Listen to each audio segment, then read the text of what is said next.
Boxing is a sport involving high intensity exercises. Many people consider it difficult and dangerous, but in fact it has many health and body benefits. In this video, I will talk about the changes that will happen to your body if you practice boxing. Boxing combines aerobic and anaerobic loads, which increases the load on the cardiovascular system. As a result, blood flow to the muscles and lungs increases, and the body secretes endorphins. Such workouts not only help to lose weight, but also reduce the risk of cardiovascular diseases. One of the advantages of boxing is improved coordination.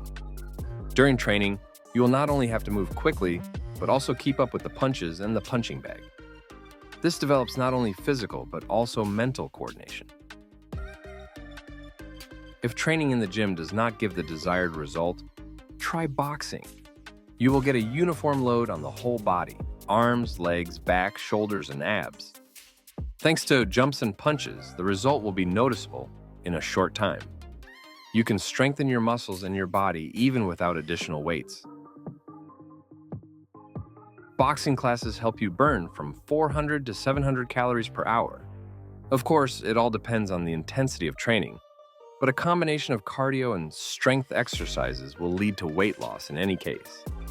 This makes boxing an ideal choice for those who want to lose weight quickly and effectively without losing muscle mass. Aerobic exercise, which includes boxing, has been proven to improve sleep, mood, and self-esteem. The best thing boxing can do is reduce stress. Anger or any negative emotions can be thrown out in the ring or during punches on a pair. Boxing is not only a great way to improve physical fitness, but also to improve the overall quality of life. Start practicing today and feel all these benefits for yourself. Subscribe to our channel so that you don't miss new videos.